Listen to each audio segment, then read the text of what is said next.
Been a while since I've been in the garage, but check this out. This is new, old stock Edelbrock intake.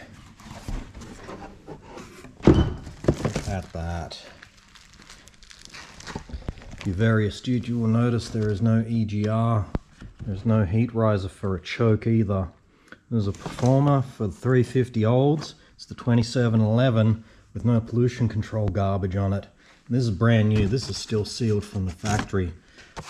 It's stamped 2014. And yeah, got this off a guy. He'd picked it up to put onto his 79 Firebird, and he wasn't sure whether it would clear the shaker. So he just gave up on this. Blah, blah, blah. Point is, 300 bucks, brand new. Could not resist for the price.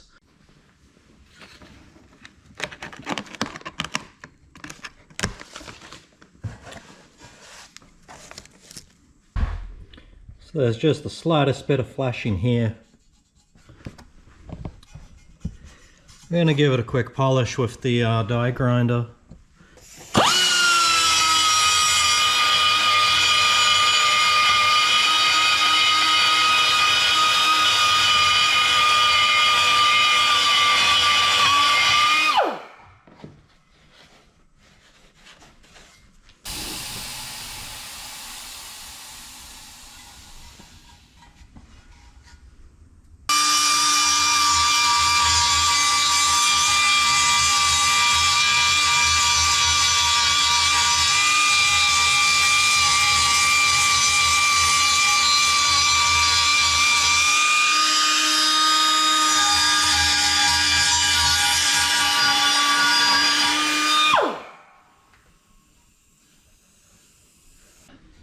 Got rid of the flashing left over from casting and not much else.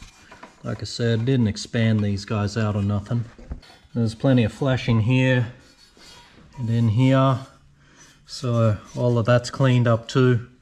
Don't think it'll make much of a difference to flow, but makes me feel better to have done it.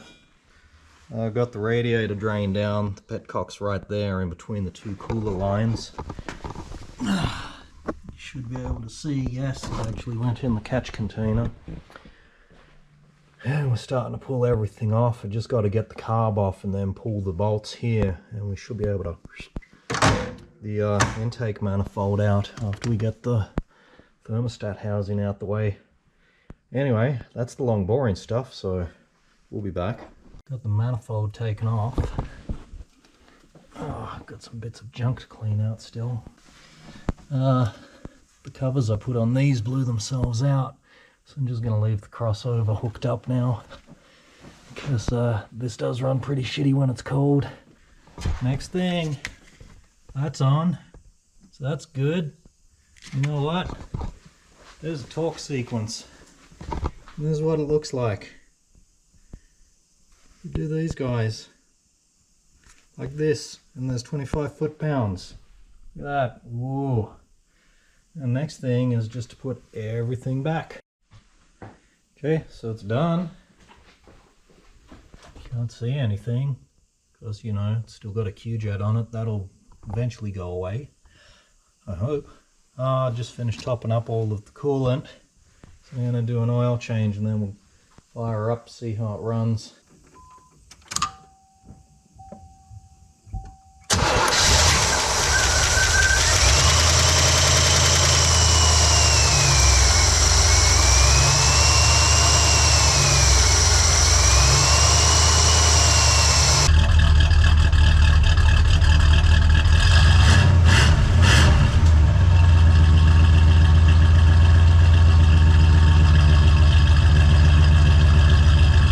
I cannot believe how quickly and easily it started, considering this car's been sitting here all day and I drained all the coolant out and this thing was stone cold.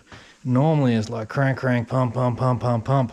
But hey, it turned like almost instantly over, so that's great. I'm going to give this a quick clean down, go have something to eat, and then we'll go for a test run. Yeah, I started this up just so I could say I still cannot believe that that started first crank.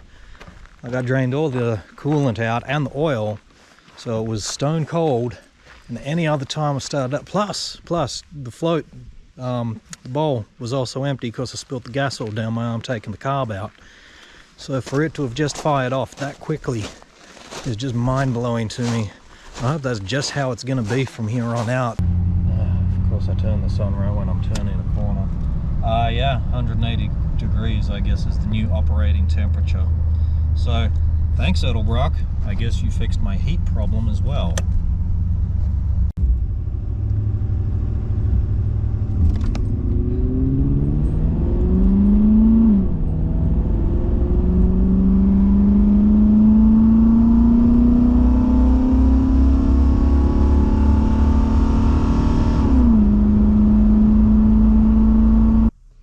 It's all back together and we just took it out for a test run. We did a quick 1/8 mile pass to find we'd dropped a second off the ET. It's still pretty slow, but it's still a pretty big car. But everything else seems to be running great. And most interestingly, the temperature is now sitting around 185 instead of 210. So don't know what's up with that, but hey, Edelbrock intake apparently fixes overheating issues too. Neat. We'll call that a wrap for the weekend.